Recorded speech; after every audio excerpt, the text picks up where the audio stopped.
जी अस्सलाम वालेकुम। Chapter number 8 जो कि सर्कल से मुतल्लिक है, ये हम डिस्कस करने वाले हैं। अच्छा, इसके बाद सर्कल, ये कोनिक सेक्शंस का एक पार्ट है। सर्कल, पैराबोला, इलिप्स और हाइपरबोला। तो ये बड़े मज़ेदार टॉपिक्स हैं और इसमें बहुत कुछ आप नया भी सीखेंगे। तो आइए स्टार्ट करते हैं। सबसे पहले यहाँ इसमें इंट्रोडक्शन करवाया गया कोनिक्स का, कि कोनिक्स क्या है। तो अगर हम इसी को ही रीड करें, इसमें बहुत अच्छा इसका इंट्रोडक्शन दिया गया है कि कोनिक्स बेसिकली कर्व्स हैं। According to Greek mathematicians, conics or conic sections are the curves that can be obtained as intersections of a cone and a plane। यानी अगर हम एक कोन लें और एक प्लेन लें, उनका इंटरसेक्शन लें, तो जो डिफरेंट टाइप की कर्व्स बन सकती हैं उनको कोनिक्स या कोनिक सेक्शंस कहा जाता है। उनमें से जो सबसे ज्यादा अहम हैं और जो सबसे ज्यादा पढ़ी गई हैं, जिन पर ज्यादा काम किया गया और जो सबसे ज्यादा यूजफुल हैं, वो हैं कौन कौन से जी? Circle, ellipses, parabolas and hyperbolas. यही हमारे चैप्टर नंबर 8 और चैप्टर नंबर 9 में हम यही सारी चीजें पढ़ने वाले हैं। अब किसने सबसे पहले इस पर ज्यादा काम करना शुरू किया? तो केपलर। इसका नाम बड़ा मतलब फेमस है। केपलर लॉज के नाम से भी कुछ लॉज हैं कि जो सन है और जो जमीन है, उनकी जो रोटेशन है वो कुछ ऑर्बिटल मोशन है, इलिप्टिकल पाथ है उसका। तो वो लॉज जो हैं वो केपलर लॉज के नाम से जाने जाते हैं, और उनके दरमियान जो डिस्टेंस है, उनकी रेशो और मतलब इससे रेलिवेंट हैं कुछ चीजें। तो 1609 में केपलर ने इस पर ज्यादा काम अपना प्रेजेंट किया। ये जैसे ये लिखा गया कि presented is landmark discovery that the path of each planet about the sun is an ellipse. यानी अगर ये सन है तो उसके गिर्द अगर जमीन मूव कर रही है तो वो सर्कुलर पाथ नहीं है, बल्कि वो एक इलिप्टिकल पाथ है। यानी कुछ जो मूवमेंट है वो आप कह सकते हैं कि इस तरह की है। तो ये जो शेप है ये इलिप्स कहलाती है। खैर, इसे हम डिटेल में आगे देखते हैं। तो गलीलियो न्यूटन ने भी इस पर काम किया है। अच्छा, कोनिक सेक्शंस बनते कैसे हैं, जरा इसके बारे में पहले देखें। कि as discussed earlier, the Greek mathematicians studied conics and defined them as sections of right circular cone by planes। Right circular cone क्या है? अ double right circular cone is the surface in three-dimensional space which is generated by all the lines through a fixed point called vertex and the circumference of a circle। अब देखिए जरा, इसको मैं यहां पर थोड़ा सा ड्रा करता हूं। दो चीजें हैं हमारे पास, एक पॉइंट है, फिक्स्ड पॉइंट है, और एक सर्कल है। मैं यहां पर अगर ये सर्कल बना दूं डिफरेंट कलर, ये कह लें आप, यानी ये थ्री डायमेंशनल है ना। तो ऐसी तमाम लाइंस जो इस सर्कल के ऊपर से गुजरें, और यानी सर्कल का जो बाउंड्री है ना, वहां से वो लाइन स्टार्ट हो और इस पॉइंट में से गुजर जाए। जैसे यहां से भी एक लाइन हम गुजारते हैं तो यहां से वो गुजरेगी, इसी तरह यहां से भी एक लाइन आएगी, यहां से भी एक लाइन आएगी। इसी तरह मतलब डिफरेंट लाइंस हैं जो सर्कल की बाउंड्री से इस पॉइंट को टच कर रही हैं। तो आप देख सकते हैं कि ये कुछ इस तरह की शेप बनेगी। ये सिर्फ यही नहीं, बल्कि पीछे से भी कुछ लाइनें हैं इस तरह की जो यानी यहां से पास होंगी पीछे से। तो ये टोटल थ्री डायमेंशनल जो शेप बनी, उसको कोन कहा जाता है। यानी ये एक सर्कल है, इस सर्कल की तमाम जो लाइनें हैं उनको जनरेटर कहा जाएगा, जो इस पॉइंट से भी पास होंगी और वहां से भी पास होंगी, सर्कल से भी। तो यहां अगर मैं थोड़ा सा इसे और मतलब ये इस तरह की शेप है। जैसे आप कोन नहीं लेते, जैसे बच्चे कॉर्नेटो खाते हैं, तो वो जो कॉर्नेटो है वो हमारे पास एक सर्कुलर, राइट सर्कुलर कोन है। अच्छा, अब इसे राइट सर्कुलर कोन ही क्यों कहते हैं? यहां पर इसे राइट इसलिए बोलते हैं क्योंकि इसके दरमियान अगर हम एक ऐसी लाइन लें जो उस पॉइंट से गुजरे और इस सर्कल में से भी गुजरे, तो सर्कल के सेंटर में से गुजरे, तो एक ऐसा प्लेन जिसमें ये सर्कल मौजूद है, ये वाली लाइन उस प्लेन पर परपेंडिकुलर हो, यानी यहां पर बनने वाला एंगल अगर 90 डिग्री है, तो फिर हम ये कह रहे हैं कि ये जो कोन है ये राइट सर्कुलर कोन है। यानी एक तो सर्कल से बनी है, so that's why circular cone. और राइट है, यानी वो प्लेन जिसमें सर्कल लिया गया है उस प्लेन के साथ इस लाइन का एंगल 90 डिग्री है। ये जो पॉइंट है इसको वर्टेक्स बोलते हैं, और ये जो लाइन है इसको एक्सिस बोलते हैं, यानी this is the axis of cone. Okay, जैसे यहां पर ये बनाया गया है तो इसमें ये एक्सिस है। ओके, और ये सर्कुलर सर्कल है जिसका ये जो पॉइंट पी है ये उस सर्कल का सेंटर है, और ये जो पॉइंट है ये वर्टेक्स है, यानी यहां से लाइनें हैं, लाइनें वर्टेक्स में से पास हो रही हैं तो उसकी मदद से कोन बनी है। लेकिन यहाँ कोन नहीं बल्कि दो कोन की बात की जाती है, डबल राइट सर्कुलर कोन, यानी इसी तरह की एक कोन नीचे भी बना लें तो ये जो दो कोन्स बनेंगी इसको डबल राइट सर्कुलर कोन्स कहा जाएगा। मैं इसकी थोड़ी सी एनिमेशन आपके साथ शेयर करूंगा, वहां से फिर इसको देखते हैं। ओके, एक मिनट। ये एक सॉफ्टवेयर है जियो जबरा, मैं पहले भी आपसे इसका जिक्र करता रहता हूँ। तो इस जियो जबरा को यूज करते हुए हम इसको देख सकते हैं। तो ये देखिएगा जी जरा, बाकी इसको बाद में डिस्कस करते हैं, अभी हमें इसके साथ कोई लिंक नहीं है।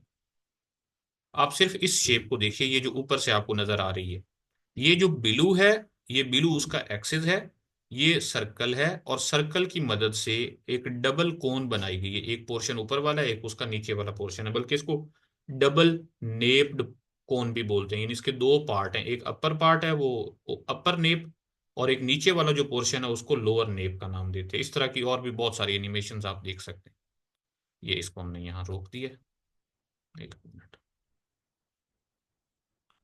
ये आगे चलकर इलिप्स, पैराबोला, हाइपरबोला को एक्सप्लेन कर रहा है, लेकिन अभी हमारा मेन फोकस वो नहीं है बल्कि जस्ट कोन है। तो यहाँ पर आप देख सकते हैं कि इसके दो पोर्शन है, एक अपर पोर्शन एक लोअर पोर्शन, यानी ये यहाँ पर अगर आप देखें ना तो ये एक एक्सिस है, ये जो ब्लू लाइन है ये एक्सिस है इसका, ये पॉइंट वर्टेक्स है, ये अपर नेप है ऊपर वाला पोर्शन, और लोअर पोर्शन जो है ये इसका लोअर नेप है। तो ये देखें आप, ऊपर से एक सर्कल है, ये सर्कल, तो सर्कल से तमाम पॉइंट्स अगर इस वर्टेक्स से भी गुजर रही हों, लाइनें ली जाएं, उनको लाइनों को जनरेटर्स या रूलिंग्स भी बोलते हैं। तो वो रूलिंग्स या जनरेटर जो है वो मिलकर ये एक सरफेस बनाते हैं, और इसको हम डबल नेप्ड कोन बोल रहे हैं। खैर, दोबारा वापस आते हैं बुक की तरफ। लेकिन अभी इस चैप्टर में हमारा जो फोकस है वो सर्कल पर है। देखते हैं सर्कल कैसे बनता है। ये इसके बारे में और बताया जा रहा है कि all such lines are called generators, के वो लाइनें जो सर्कल और वर्टेक्स में से गुजर रही होती हैं उनको जनरेटर्स बोलते हैं, और वो जो लाइन है उसको एक्सिस बोल रहे हैं। ओके, तो जरा इसकी तरफ, वर्टेक्स को हम वी से डिनोट करने वाले हैं आइंदा। जब कभी भी इस चैप्टर में और इससे अगले चैप्टर में जब भी वर्टेक्स की बात होगी तो उसको हम वी से मेंशन करेंगे। Okay, in figure 8.1, a double right circular cone or simply a cone is shown which has two parts called naps। जो अभी मैं बात कर रहा था कि इसके दो पार्ट आपको नजर आ रहे हैं, एक ये ऊपर वाला पोर्शन और एक ये नीचे वाला पोर्शन, तो ये नेप्स कहलाते हैं। तो पी क्यू अगर हम यहाँ पर एक वेक्टर बना लें, यानी ये एक पॉइंट पी है और नीचे भी चूंकि एक सर्कल है तो ये उसका सेंटर होगा, तो इन दो पॉइंट्स को अगर हम मिला दें तो यहां से जो लाइन बन रही है P Q is the axis, यानी एक ऐसी लाइन जो पॉइंट पी और क्यू से पास हो रही है उसको एक्सिस बोलते हैं।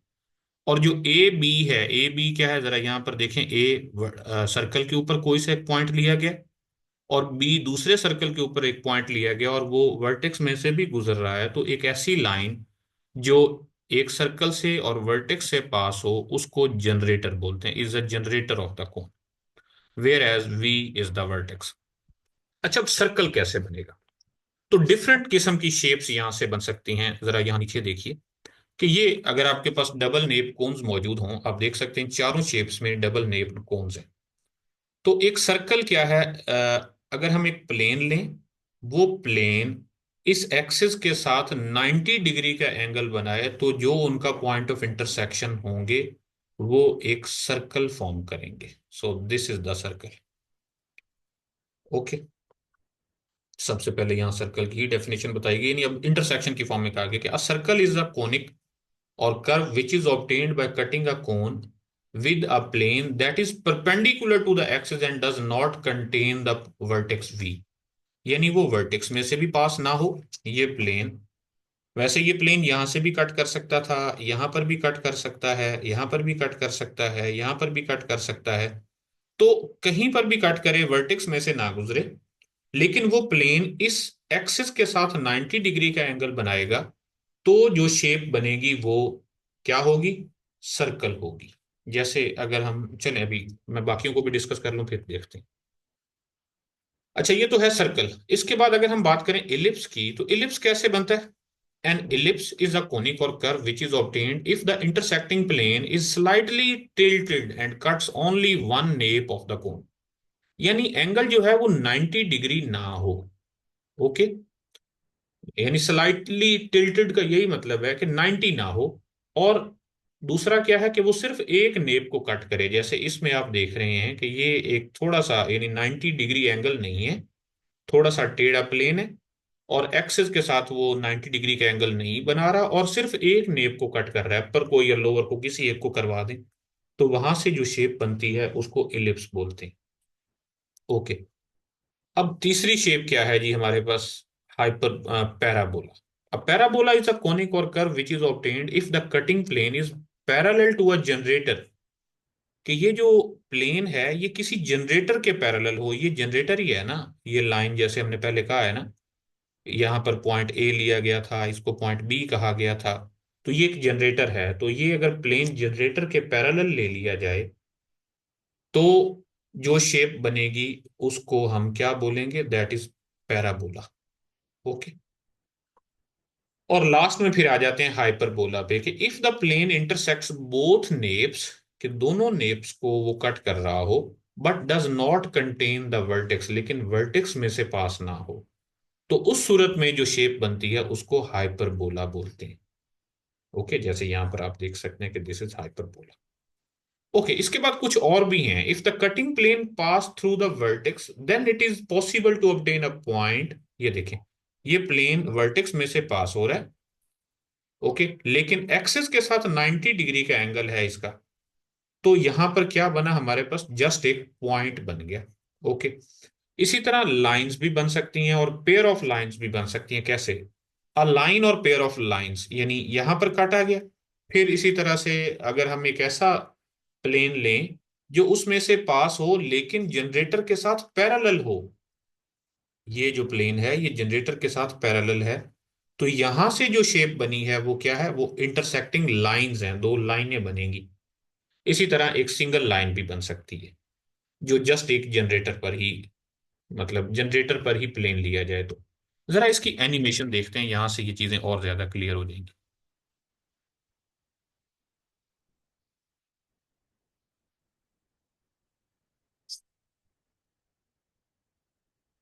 ओके, ये देखिए जी, सबसे पहले हम एंगल क्या लेते हैं? 90 डिग्री। ओके, ये आप देख सकते हैं कि 90 डिग्री का एंगल जब बना है ना, ओ सॉरी,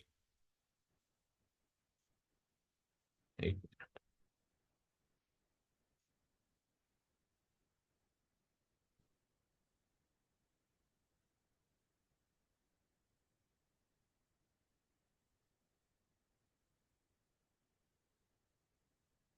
एक मिनट जी, ये जरा उस तरह से हो ले, 90 पर आ ले तो फिर मैं बताता हूँ।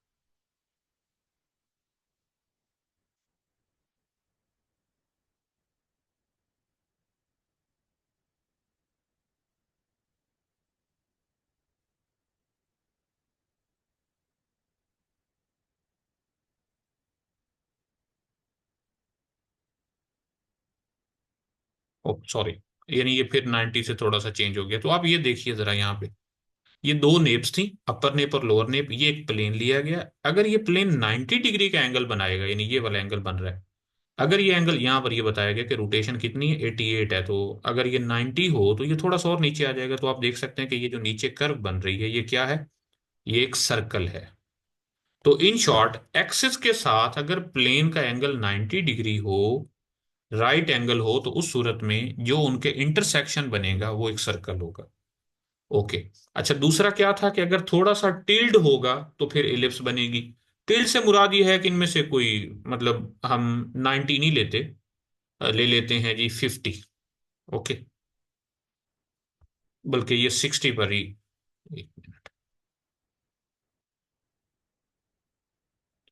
ये रोक देते हैं जी हम 72 पर।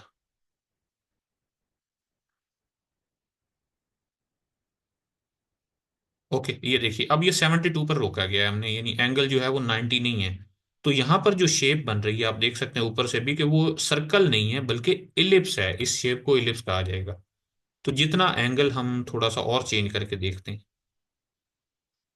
यहाँ ले लेते हैं। ओके, अब 61 डिग्री है, तो यहाँ पर आप देख सकते हैं कि ये जो शेप है ये क्या है, ये सर्कल नहीं है, ये इलिप्स होगा। ओके, यानी सर्कल को आप थोड़ा सा एक साइड पे पंच कर दें या एक साइड से खींच दें, दो साइडों से, तो वहां से जो शेप बनती है वो इलिप्स होती है। सो दिस इज द इलिप्स। ये आप इसको यहाँ इस तरह से भी एनिमेट देख सकते हैं। ओके, खैर। अच्छा, ये तो था दो, यानी एक पहला सर्कल था, दूसरा इलिप्स था। पैराबोला कब बना था आपको याद हो? जब जनरेटर और ये प्लेन आपस में पैरेलल थे। यहाँ ऊपर एक एंगल 30 डिग्री लिखा गया, इसका मतलब ये है कि यहाँ जो जनरेटर्स हैं उनका एक्सिस के साथ एंगल 30 डिग्री का है, ये एक्सिस है।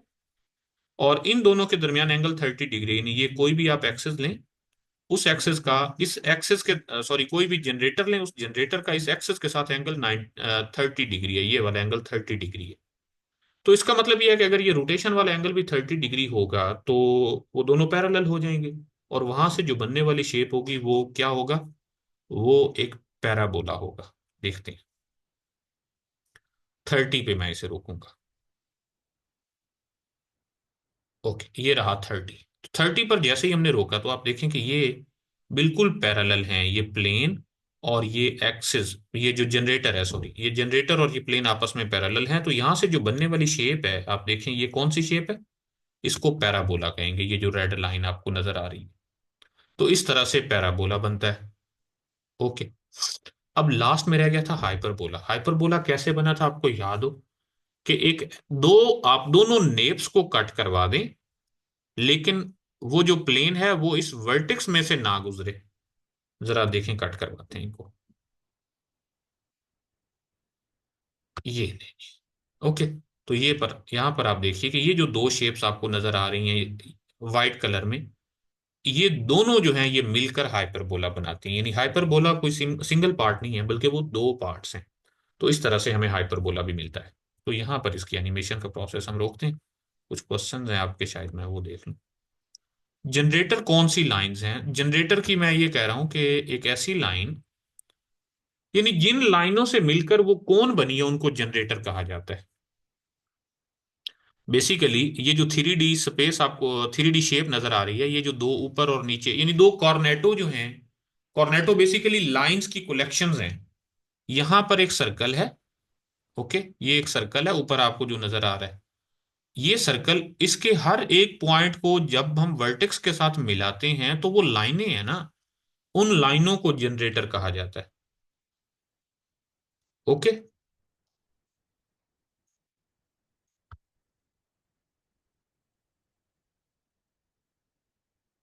चलें अब वापस आते हैं हम अपनी बुक पे।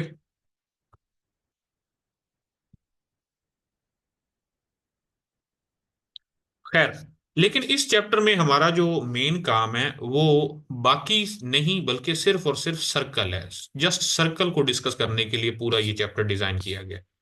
अब सर्कल क्या है? सर्कल को एक तो हमने उस तरह से देख लिया। तो सर्कल की जो इक्वेशन है इस तरह से भी बनाई जा सकती है कि सर्कल बेसिकली ऐसे पॉइंट्स हैं जिनका किसी फिक्स्ड पॉइंट के साथ डिस्टेंस सेम रहे। यहाँ ये खैर ठीक नहीं बना, तो मैं अगर यहाँ पर ड्रा करूं अलग से।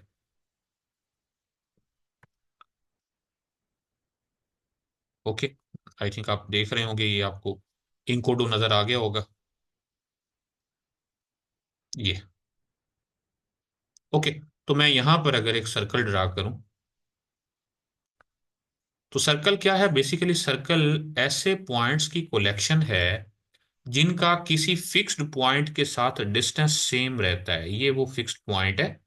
अब इस पॉइंट का आप किसी भी दूसरे पॉइंट तक, यहां पर किसी भी पॉइंट तक डिस्टेंस फाइंड करेंगे तो वो सेम ही रहेगा। यहां से यहां तक का डिस्टेंस लें, यहां से यहां तक का डिस्टेंस लें, यहां से यहां तक का डिस्टेंस ले लें, यहां से यहां तक का डिस्टेंस ले लें, सॉरी ये थोड़ा सा टेढ़ा हो गया। यानी सेंटर से किसी भी पॉइंट तक का डिस्टेंस लेंगे तो वो सेम होगा। अब ये जो फिक्स्ड पॉइंट है, इस पॉइंट को बोलते हैं सेंटर, और सेंटर से लेकर सर्कल के किसी भी पॉइंट तक का जो फासला है उसको बोलते हैं रेडियस। ओके, यानी दो चीजों से पूरा सर्कल डिफाइन किया जा सकता है, एक उसके सेंटर से और एक उसके रेडियस से। आप मान लें कि किसी सर्कल का सेंटर होता है एच कॉमा के और उसका रेडियस होता है आर। तो अगर हम इस पर कोई भी पॉइंट लें, point p with components x and Y, तो ऑब्वियसली पॉइंट पी से सेंटर सी तक का जो डिस्टेंस है वो आर के इक्वल होगा। The distance between P and c should be equal to r. तो अब डिस्टेंस फार्मूला यूज करते हुए हम यहां लिख सकते हैं कि P C is X minus H square plus Y minus के square whole square root and this is equal to R. या फिर हम इसे यूं भी लिख सकते हैं, X minus H whole square plus Y minus K whole square, this is equal to are square. तो ये हमें सर्कल की एक इक्वेशन मिल गई है। ओके,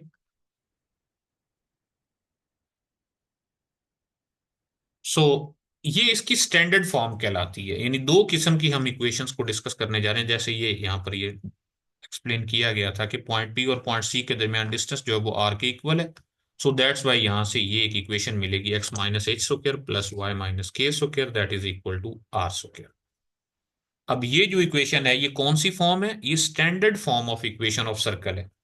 यानी दो किस्म की हमने फॉर्म्स पढ़नी है, एक स्टैंडर्ड और एक जनरल। तो स्टैंडर्ड फॉर्म के बारे में अब आपको क्लियर होना चाहिए कि जब भी इस तरह से इक्वेशन लिखी गई हो तो वो स्टैंडर्ड फॉर्म कहलाएगी।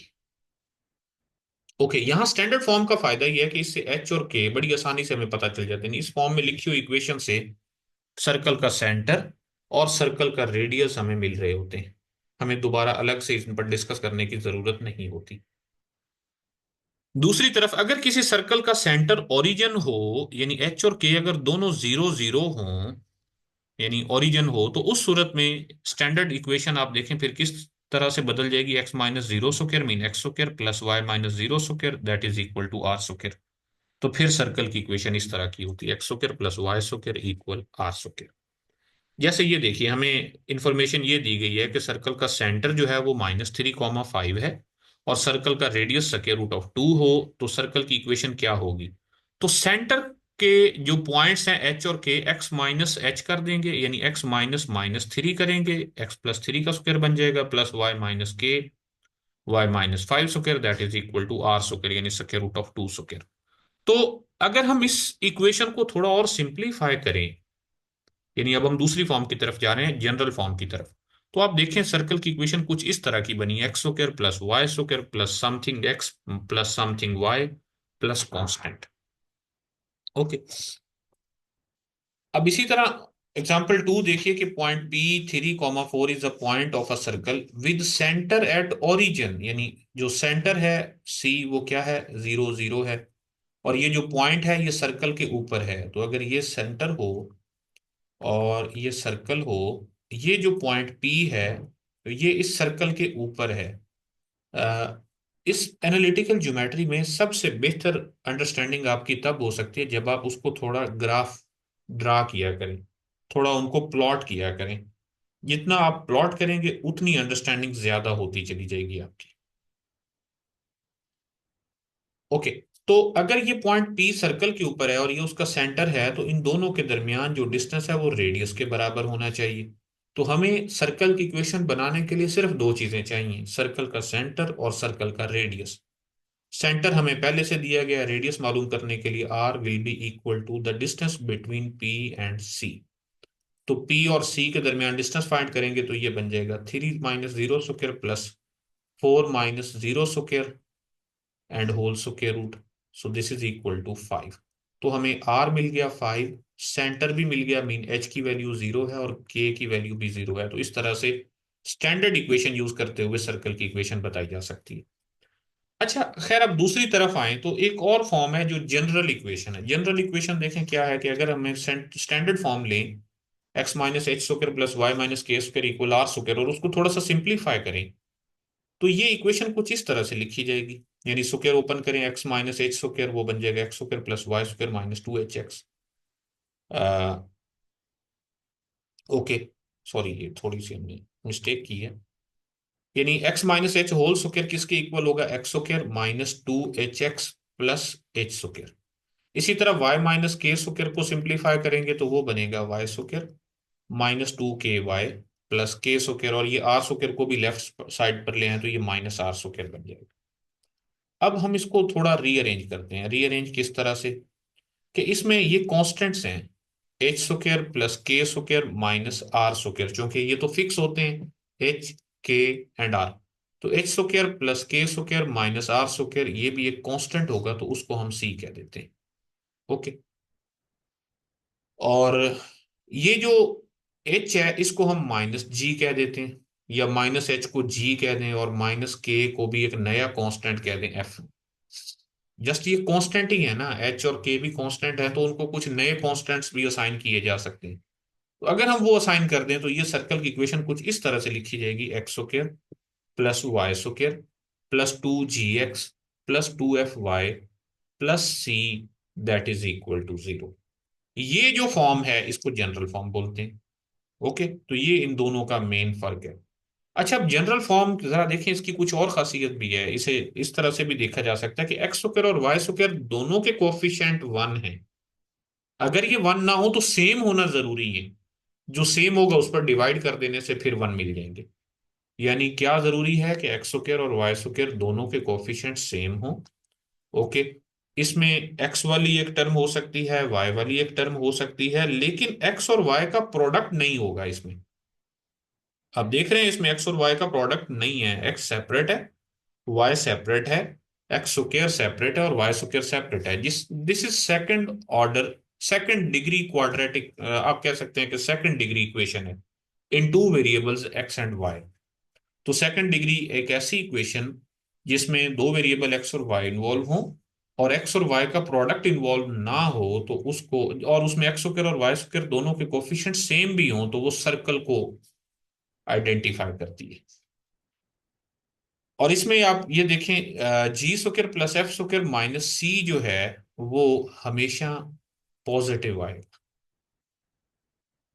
नॉन नेगेटिव आएगा। खैर इसको आगे चलकर देखते हैं।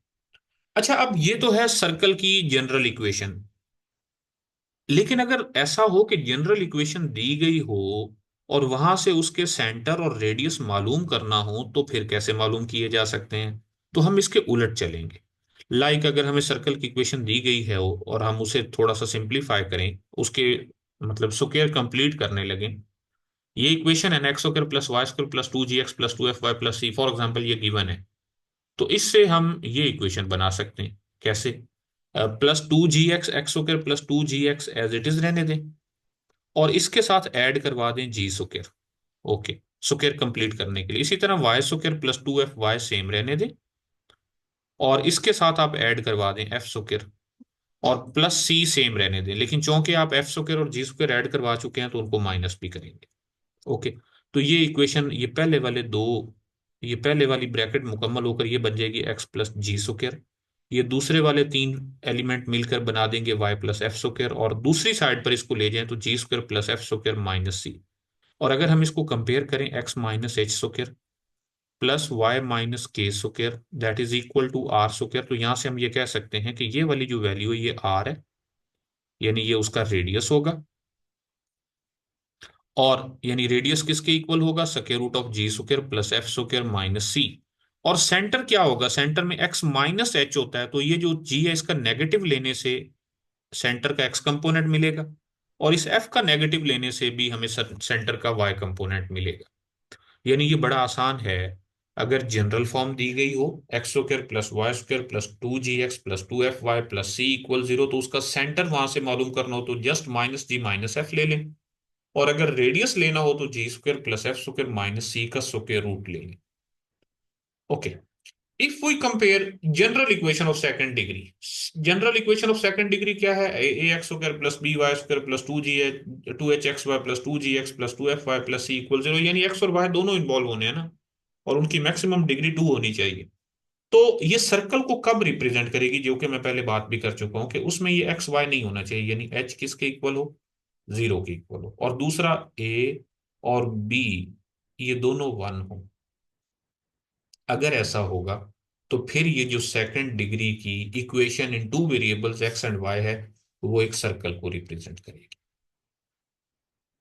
ओके, और अगर ए और बी दोनों इक्वल हों लेकिन 1 के इक्वल ना हो, लाइक वो के इक्वल हो, तो सर्कल की इक्वेशन कुछ यूं लिखी जाएगी, K X square plus K Y square plus 2 जी X plus 2 F Y plus C equal 0। तो जस्ट आप के से डिवाइड कर दें, फिर भी वो सर्कल की इक्वेशन होगी।